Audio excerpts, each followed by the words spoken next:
Assalamualaikum warahmatullahi wabarakatuh. Kami dari kelompok 4 akuntansi perpajakan ingin menyampaikan tentang aspek perpajakan dalam akuntansi aset tetap dan aset tidak berwujud. Di sini saya Pani Amalia Anusita Fitri dengan teman-teman saya Intan Maharani, Rifeji Herlangga, Yedelgi Siva, Elnatan Arif Wijaya, dan Elko Saputra.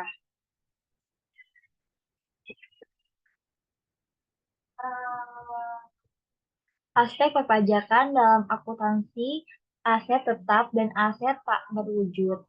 Aset tetap.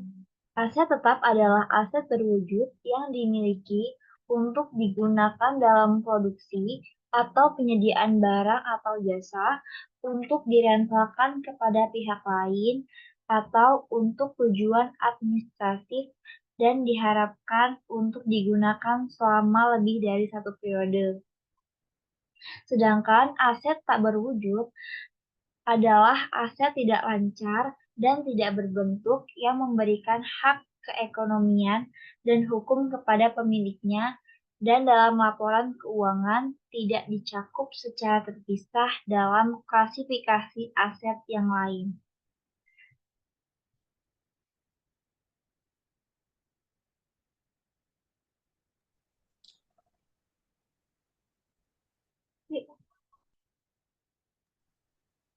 Contoh aspek perpajakan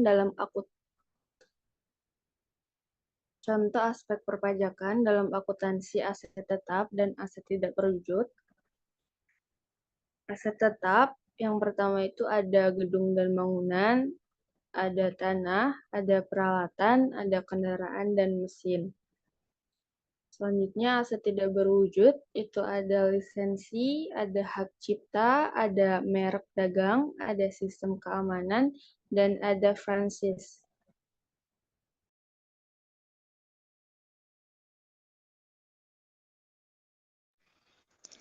Jenis-jenis sewa menurut PSAK 3. Yang pertama ada finance lease, yang kedua ada sales lease, yang ketiga ada operating lease, yang terakhir ada leverage lease.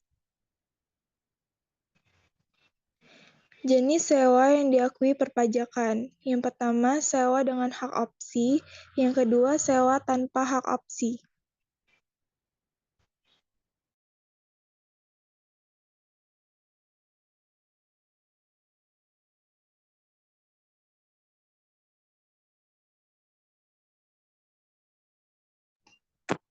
Perlakuan perpajakan sewa dengan hak opsi. Bagi lessor, pihak yang menyewakan, yang pertama menghasilkan kena pajak pembayaran sewa yang dikurangi angsuran pokok. Yang kedua, tidak berhak melakukan penyusutan aset yang disewakan dengan hak opsi. Yang ketiga, jika masa sewa lebih pendek dari yang telah ditentukan sebelumnya, DJP melakukan koreksi atas penghasilan lessor. Yang keempat, kerugian karena piutang tidak dapat ditagih dibebankan pada cadangan piutang tak tertagih. Yang kelima, cadangan piutang lebih besar dari kenyataan. Diakui sebagai penghasilan cadangan piutang lebih kecil dari kenyataan. Diakui sebagai kerugian. Dan yang keenam ada penyerahan barang kepada les dikenakan PPN. Penyerahan jasa dalam transaksi ke les tidak dikenakan PPN. Yang ketujuh, angsuran PPh pasal 25 setiap bulan adalah PPh terutang berdasarkan LK triwulan terakhir yang disetahunkan dibagi 12.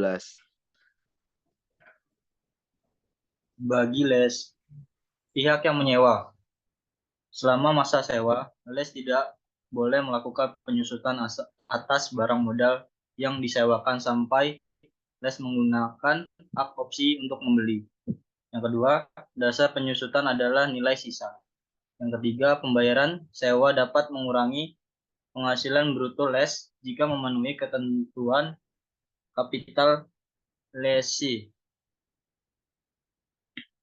Masa sewa lebih pendek dari masa yang ditentukan, DJP melakukan koreksi atas pembebanan biaya sewa.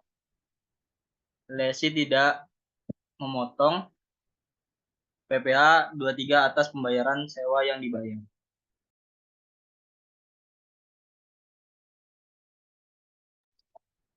Perlakuan perpajakan sewa tanpa hak opsi. Bagi lesor atau pihak yang menyewakan, yang pertama, penghasilan kena pajak seluruh pembayaran sewa yang diterima. Kedua, membebankan biaya penyusutan atas barang modal yang disewakan. Bagi les atau pihak yang menyewakan, yang pertama, biaya yang dapat dikurangkan dan penghasilan bruto pembayaran sewa yang dibayar. Kedua, memotong PPh 23 atas pembayaran sewa tersebut.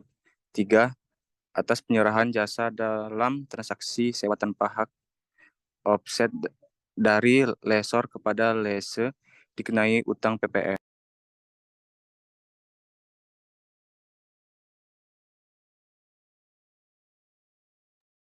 Sekian presentasi dari kelompok kami. Terima kasih. Wassalamualaikum warahmatullahi wabarakatuh.